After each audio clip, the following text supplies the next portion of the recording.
Bonjour et bienvenue sur Noah. L'épreuve la plus originale au monde fait enfin son grand retour ici à Pauillac, dans le Médoc. Et vous voyez, il y a de l'ambiance. Alors cette course mêle avec succès vin, sport, fête et santé. Voilà, alors dans quelques instants, ils seront près de 8500 à s'élancer. Vous voyez, voilà, on est sur la ligne de départ, 8500 à parcourir le magnifique vignoble. Et là, je suis avec monsieur Vincent Fabre, qui est le directeur de l'association du Marathon du Médoc. Le président, voilà. Alors Vincent, comment se présente cette 36e édition ? Elle se présente très bien, 8500 coureurs de 54 nationalités, 40% d'étrangers, le soleil est là, tout le monde est déguisé, on avait hâte depuis 3 ans de repartir, les bénévoles, 3000 bénévoles pour accueillir tout ce monde. Et aujourd'hui on a un autre grand honneur, François Berléand, qui nous a fait le plaisir de venir nous rejoindre pour donner le départ. Alors, alors je vois que François, il a pas le short, hein, mais il est déjà très motivé pour ce marathon. Hein. Mais je suis déguisé. Hein. Normalement, tout est derrière le short. Non, je suis très très honoré de donner le départ de cette édition, 36e édition. Et puis, vous voyez, c'est très bon enfant, c'est formidable, les gens sont déguisés, ils vont faire quand même 42 km et quelques, et c'est magnifique. Quoi. Oui, parce que c'est la particularité de ce marathon, c'est il y a bien sûr l'aspect performance qui compte, mais le côté festif, c'est vraiment le cœur du projet. Hein. Oui, le cœur du projet, le monde du vin, je dirais, se met en 4 pour accueillir. Il y a 54 propriétés traversées, 21 dégustations touristique sur le parcours. Mais il faut courir un marathon quand même, en moins de 6h30. Et merci à toutes les propriétés qui nous accueillent parce que voilà, sans elles, le marathon du Médoc ne serait pas ce qu'il est. Oui, 53 domaines sont liés à l'événement. Hein, et alors il y a des points de dégustation. C'est vraiment la fête et le plaisir avant tout. Hein. Oui, le partage, la convivialité. Et bien sûr, il y a des stands plus classiques avec de l'eau et de quoi se restaurer. Mais voilà, la petite pointe de plaisir, c'est quelques joli vin du Médoc à déguster et c'est ce qui fait vraiment le charme du Médoc. Bon, on va aller voir. Merci beaucoup et puis on va vous laisser aller donner le départ. Hein, voilà. Et puis nous, on va aller voir un petit peu Vous voyez, tout le monde est déguisé, c'est très festif. Et alors, là, on a notamment les Dalton. Alors les Dalton, vous sentez comment quelques minutes avant ce départ là ? On est très très bien. C'est notre première et on n'est pas déçus. Ça envoie du lourd au niveau déguisement. Ah, voilà. Bon, on va les laisser partir, ça doit pas être très facile de courir hein, avec ces déguisements. Vous comptez faire une bonne performance, vous ? Sur les ravitaillements, oui, on s'est bien entraîné jeudi soir à Bordeaux, on a fini tard. Je pense qu'on est prêt. Pour ça, on est prêt. La course, on va voir, on verra. C'est la vérité du moment, hein. On verra.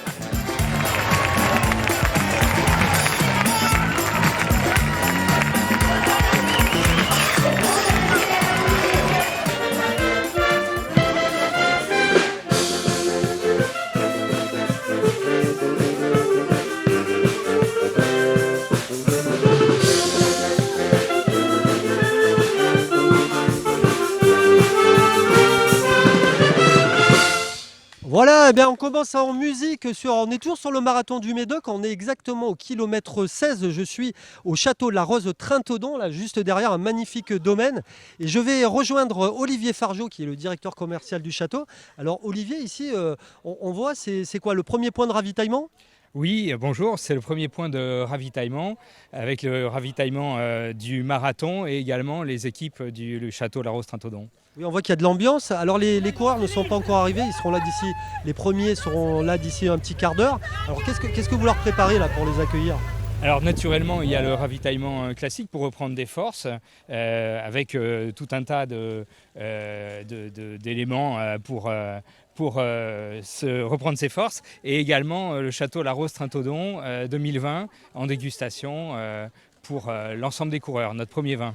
53 châteaux sont associés à l'événement. Il y a 23 points de dégustation aussi de vin. On peut goûter des grands crus. Hein. Vous allez faire déguster aux coureurs quelques petits bijoux alors ? Oui, alors notre premier vin, millésime 2020, qui fait partie de cette fameuse trilogie 2018, 2019, 2020. Très beau millésime et on est très heureux de le faire partager à l'ensemble des coureurs. Alors je crois aussi que vous avez, alors vous allez être supporter parce que je crois qu'il y a des membres du château, hein, du personnel du château qui participent à ce marathon. Hein. Exactement, on a une équipe de 11 personnes qui courent et qui participent au challenge château. Bon, et ben écoutez, merci Olivier. On va aller voir Sylvie là, qui est déjà à fond. Là. Alors, Sylvie, bonjour. Alors, vous êtes prêts là, à accueillir les coureurs? Qu'est-ce que vous allez leur proposer? Alors tous les bénévoles déjà sont prêts.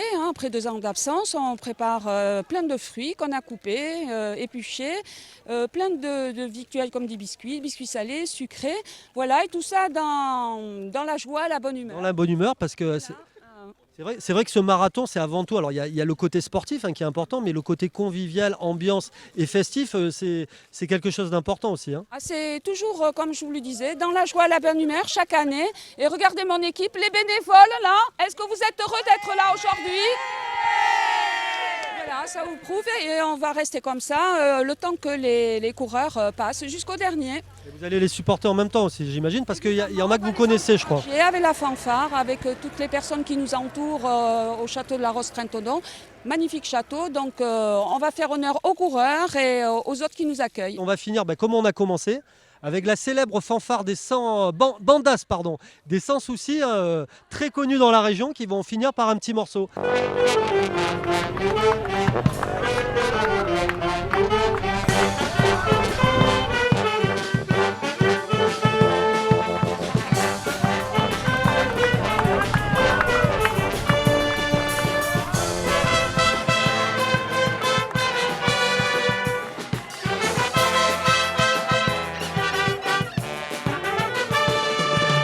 Voilà, nous sommes de retour sur cet événement exceptionnel du marathon du Médoc et vous le voyez, nous sommes au milieu de la course.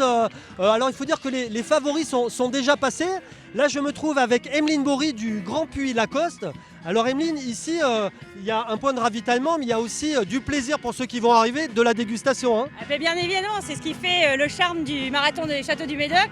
C'est certes les ravitaillements normaux, mais le ravitaillement en ça, parce que le vin, ça aide quand même à courir. Ouais, alors c'est pas trop mauvais pour la santé quand même de boire du vin quand on fait un marathon? Non, ça aide, sinon on l'aurait pas fait. Non, le marathon du Médoc a toujours été en partenariat avec les propriétés viticoles et entre autres la commanderie du Bon Temps, Médoc Grave, Sauternes des Barsac.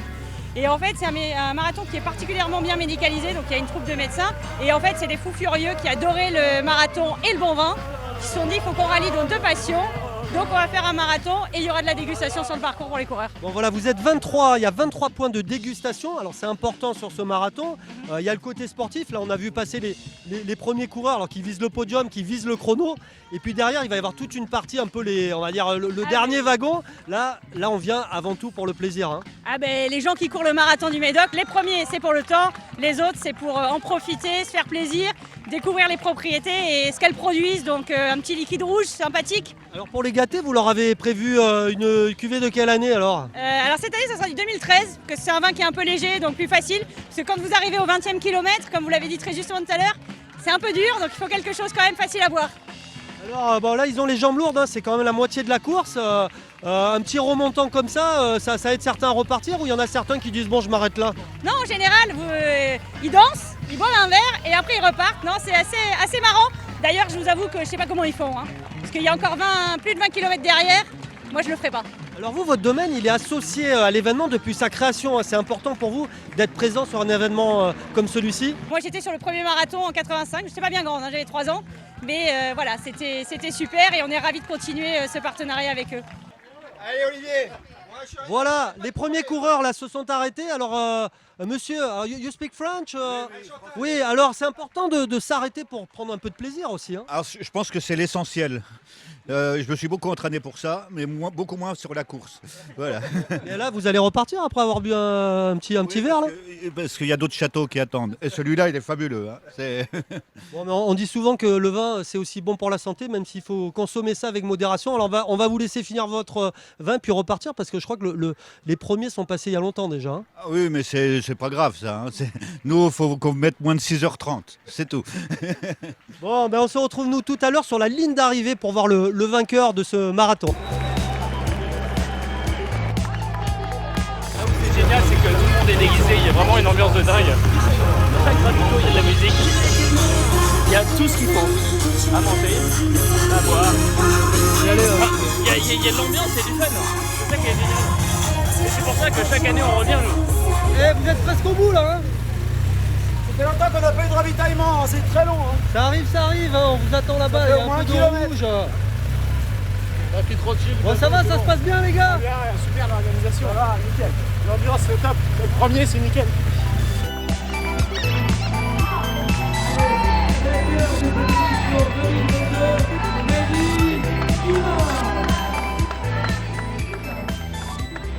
Voilà, on est toujours sur le marathon du Médoc et on est sur la ligne d'arrivée et on est avec le grand vainqueur de cette édition, de cette 36e édition. Je suis avec Freddy Guimard. Alors Freddy, je crois que c'est votre 3e victoire hein, en plus. Oui, c'est ça, c'est ma 3e victoire en 5 participations. Bon, j'en ai fini 4, il y en a un que j'ai pas fini parce que j'ai aidé un copain. Et après, l'autre c'était une 2e place, donc là, 3 victoires, ça fait très plaisir. Bon, alors c'est quoi les premières sensations quand on arrive, là, quand on franchit la ligne d'arrivée? Bah, là, je suis un peu dans un état dur, on va dire. Je sens que je limite physiquement, on va dire, donc c'est dur, faut bien récupérer. Alors vous êtes, alors vraiment, votre objectif c'est le chrono, parce qu'on en voit derrière qui s'arrêtent, qui dégustent. Est-ce que ce côté festif de cette épreuve, de cet événement est quelque chose qui est quand même assez original hein? Bah, de toute façon, c'est le but de cette course-là. Moi, j'en ai profité hier, je vais en profiter ce midi et ce soir, mais pas pendant la course. Bon, bah écoutez, on va pas vous retarder plus, on va vous laisser vous reposer. Merci Freddy et félicitations. Et là, du coup, je me trouve alors avec Hubert. Hein. Voilà. Hubert qui est vice-président de l'association du marathon et créateur de ce marathon en 84-85, c'est ça Hubert hein? Oui, en 84, on a créé l'association et le premier marathon en 85. On l'a fait pour les ringards, les gens qui arrivent derrière, puisque la médiane de la course, hein, ceux qui mettent en 5h40, il n'y en a que 4000 qui arrivent. Il y a, entre 5h40 et 7h, il y en a 4000. Donc ça veut dire que les gens prennent leur temps et pour le plaisir. C'est une affaire d'équipe avec des bénévoles superbes. On est tous bénévoles. Il n'y a aucun qui est né salarié, personne n'est payé. Et c'est pour ça que ça marche. Et c'est le marathon, pour moi je l'appelle des Médocains et pas du Médoc. Voilà. Alors, cette 36e édition, c'est un grand succès alors qu'on voit que le deuxième concurrent arrive, passe la ligne d'arrivée. Alors justement, cette ligne d'arrivée, c'est Philippe Vignac qui s'en occupe. Hein. Alors Philippe, une fois que les concurrents sont passés, qu'est-ce qui se passe concrètement? Parce qu'ils sont épuisés là. D'abord, ils sont épuisés, d'abord on les accueille bien entendu, et ensuite on les dirige vers l'espace cadeau. On est le marathon qui distribue le plus de cadeaux, certainement de tous les marathons. Et ils attendent ça, donc ils ont leur médaille, leur sac, la bouteille de vin, parce que s'il n'y a pas la bouteille de vin, il n'y a rien. Et ensuite, ils sont réceptionnés, ils ont l'eau et ils peuvent se décontracter, se reposer. Ouais, puis en même temps, alors on a vu, certains d'entre eux sont accueillis par des bisous et les derniers mètres se font sur un tapis vert, hein. C'est les stars un peu. Le tapis vert, avant au 40e, ils ont été maquillés. Ils arrivent beaux comme tout. Ils prennent ce tapis vert, on les reçoit, ils sont embrassés. Féliciter, aimer. Bah écoutez, on félicite. Alors là, la tête de la course est en train d'arriver, mais ça va arriver encore pendant plusieurs heures parce que je crois qu'on a 6h30, les délais autorisés, 6h30. Hein. Ah oui, parce que là c'est cool, on peut les caresser. Mais la particularité du marathon du Médoc, c'est qu'on reçoit 6000 coureurs dans la dernière heure. Parce qu'ils veulent faire durer le plaisir, ils veulent en profiter jusqu'au bout. Donc ils arrivent tous groupés à la fin. Bon, ben merci Philippe. Eh ben justement, on va aller un petit peu voir l'arrière de la caravane. On se retrouve tout à l'heure pour notre dernier rendez-vous.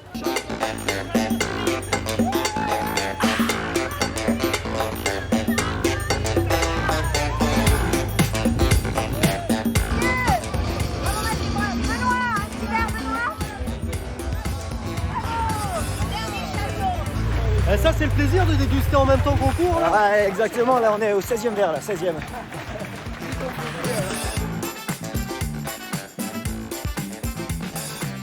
Voilà, on entame les derniers kilomètres de ce marathon, les 10 derniers kilomètres. Alors les organismes sont un petit peu fatigués, les premiers sont arrivés déjà depuis très longtemps. Et là, on se trouve, vous le voyez à côté de moi, de la salle de soins. Il y en a régulièrement sur le parcours. Voilà pour ceux qui se sentent un petit peu fatigués, qui ont besoin de reprendre des forces. Et là, on fait des petites séances de massage, de récupération. Alors qu'est-ce que vous leur prodiguez là comme soin là? Majoritairement un petit massage des mollets qui sont bien contractés pour pouvoir détendre et pouvoir repartir comme il faut. Alors c'est quoi le type de blessure ou de lésion ou de fragilité qu'on peut avoir sur des courses aussi longues? Des crampes, beaucoup de crampes, surtout sur le marathon du Médoc, on va dire. Mais principalement, des crampes, des grosses ampoules, des choses comme ça, mais rien de bien méchant. Voilà. Ils sont prêts à repartir derrière. Alors, on va justement interroger, on On va interroger madame, c'est obligé, hein, vous êtes sur la table là. Alors bonjour, alors comment ça se passe là, ce marathon, cette 36e édition pour vous là? Ça se passe plutôt bien, hormis les crampes peut-être quoi, voilà. Le déguisement, vous auriez pu faire un petit effort quand même. Hein? Ouais, Forrest Gump. Non, Ah oui, Forrest Gump, ah oui, cours Forrest, ah oui d'accord, oui. Des références de cinéma. Alors comment ça se passe? Alors quand là vous êtes un petit peu sur la fin du marathon, il vous reste combien de kilomètres à parcourir? Je sais pas, on est à 26 là, ouais, à peu près. Du coup, 14, 16 quoi, voilà, c'est ça. Ouais. Alors le fait qu'il y ait des petits points comme ça de médicaux, de massage, de santé, ça réconforte un petit peu quand on court? C'est formidable, elle est formidable. Sans ça, je pense que j'aurais pas continué. Ouais. Et là maintenant, j'y vais à fond. Ouais. Bon, on vous souhaite bon courage pour la suite. On va passer sur d'autres tables. Voilà, vous voyez, on est toujours dans l'ambiance de ce marathon. Et là, je vais retrouver, alors je sais pas si c'est D'Artagnan, Zorro, non? On est sur un pirate de mauvaise qualité, mais un pirate. Non, pirate, maintenant que vous me le dites. Alors comment ça se passe pour vous là? C'est un peu dur là au bout du 26e kilomètre? Un petit peu, oui. La fatigue aide pas. Et les mollets, quoi. On est à 26. Je sais pas, je dis ça. Ouais, vous êtes sur la fin quand même. 25, non? On est entre les deux. Bon, alors vous, comment vous voyez cette fin de marathon? Alors est-ce que vous faites partie de ceux qui prenaient du bon temps, vous prenez le temps de déguster les grands crus? Bah oui. Je pense qu'on vient au Médoc, c'est pour les deux. Hein. C'est qu'on vient pour déguster, mais il faut le mériter. Du coup, on court pour l'avoir. Cet aspect convivial, ça compte pour vous là quand vous faites... Bah oui. C'est pour ça que tout le monde le fait, je pense. Bon, on va aller prendre l'impression de votre collègue aussi là qui est voilà, c'est votre frère, voilà. Voilà, je le vois bavard, il n'a pas l'air trop fatigué. Alors comment vous vous sentez vous? Non, mais là je suis aux anges. Tout se passe très bien. Alors vous visez pas du tout le chrono, vous ce qui compte c'est la convivialité, le bien-être. 6h30 quoi. 6h30 pour pas se faire attraper par la voiture balai, mais sinon à part ça... Je vais pas vous dire mais la voiture balai elle était pas très loin. Bon, je pense que vous avez peut-être encore 10 minutes tranquille. Hein. Ouais avec ce qui se passe derrière moi là, on va pouvoir accélérer un petit peu. Ouais. Écoutez, bon courage pour la suite. Vous voyez, il y a du monde encore derrière. Hein. Le premier est arrivé déjà il y a bien longtemps. Mais ce qui compte là, c'est la bonne humeur. Deuxième tour. Ah, mais c'est pour ça, voilà. En tout cas, voilà, on va finir avec Brice de Nice. Brice de Nice, voilà. La bricole de l'Empole. La bricole de l'Empole. Et ce marathon du Médoc continue. Ah ben vous passez à la télé. Hein.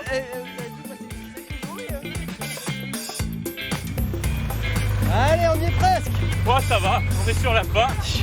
On a mangé l'entrecôte, on peut repartir. À quel moment on accélère en fait?